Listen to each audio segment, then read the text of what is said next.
Four,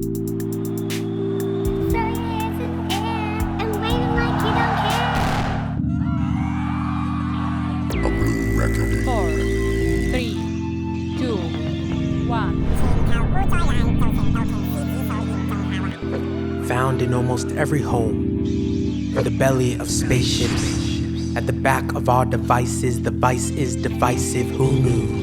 These indigo monuments are fashioned by African children and drenched in blood.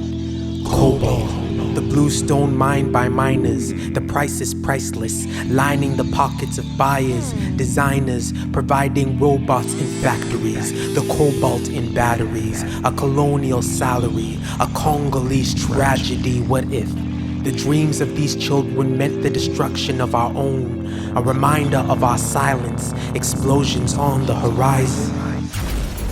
Until then, I guess they'll keep singing the blues. A blue record.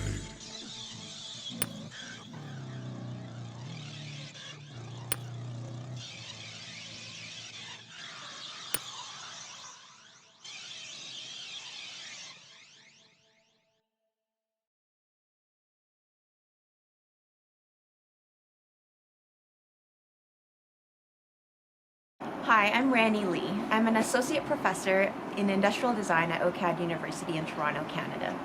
My practice lies at the intersection of design and social innovation to serve the needs of those in the margins. This SHIRK project is seeing how we can use design to value hidden skill sets in order to produce alternative prosperity and economies. I was first confronted with this idea back in 2015 when I was approached by an organization in Regent Park with a poverty reduction strategy from the City of Toronto with the words, "Prosperity for all." And the question was, who is included in the all or who is not included in the all? This organization worked with a group of women sewers, and together with industrial design students, the women produced soft goods products as part of their livelihood program. Over the years, I have brought the design studio classes here in Regent Park in order to be equitable for the women as they are most comfortable being in their neighborhood. Regent Park is home to many immigrants, and it started as a large block of social housing that has recently been revitalized into a mixed-use neighborhood. This project asks questions such as how might we design placemaking in Regent Park, and how might we create opportunities for social enterprises.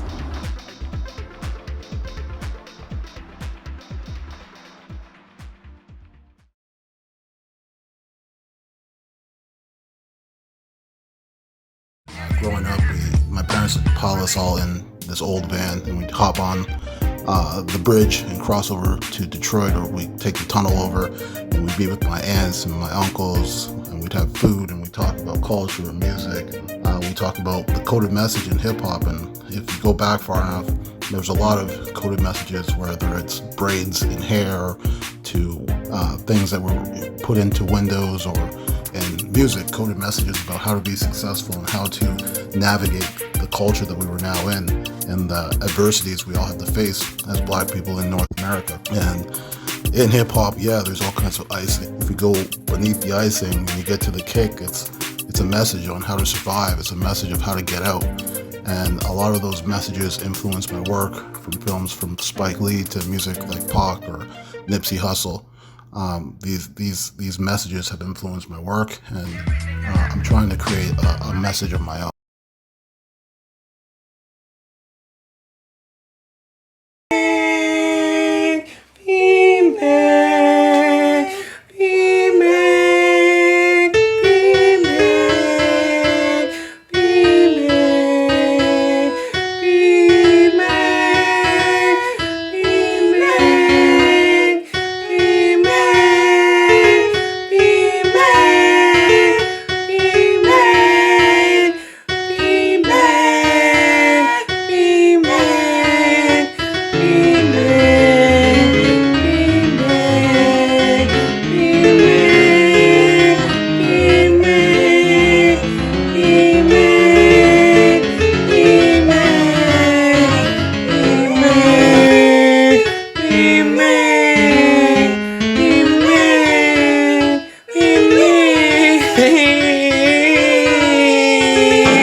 In my work, I consider the environmental impact of making art and objects.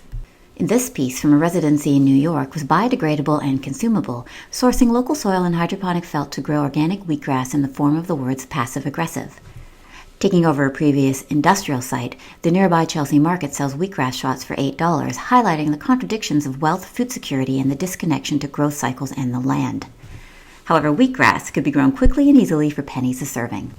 I returned to this piece in an exhibition at the Gladstone Hotel.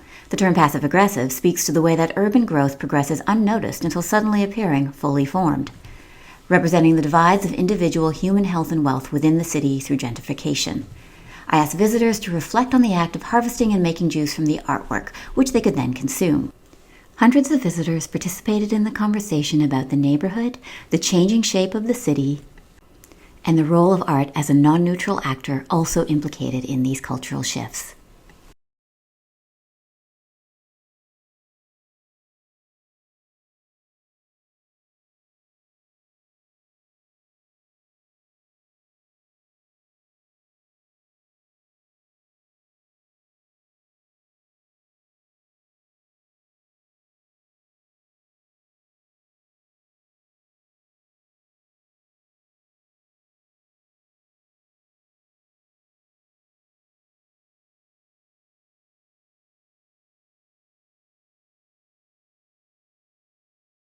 My name is Jonathan Silvera. I'm a sessional instructor in the Digital Futures faculty.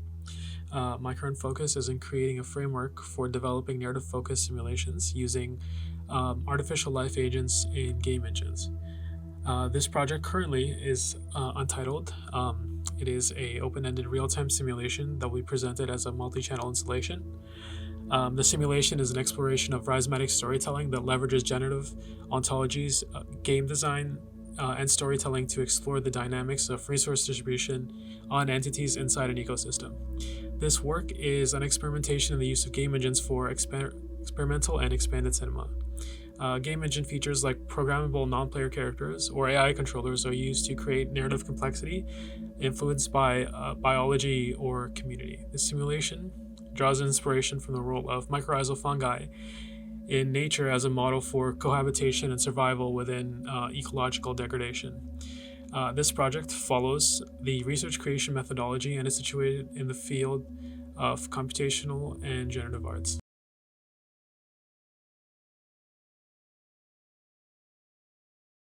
Passing Through the Heart is a multimedia installation and series of virtual events by Public Visualization Lab that focuses on diasporic experience and knowledge sharing through cooking. Members of PVL cook recipes from their heritage that are recorded through traditional and emerging technologies. Non-optical motion capture, photogrammetry, videography, and audio recording come together to create a dialogue about migration, community, political conflicts, mourning, healing, and transformation. We wish to highlight commonalities in transnational experiences while expanding on a specific type of intergenerational knowledge sharing. One that at once preserves approaches, information, and tradition, creates feelings for processes, smell, taste, as well as transforms, hybridizes, and responds to contexts around food as cultural practice.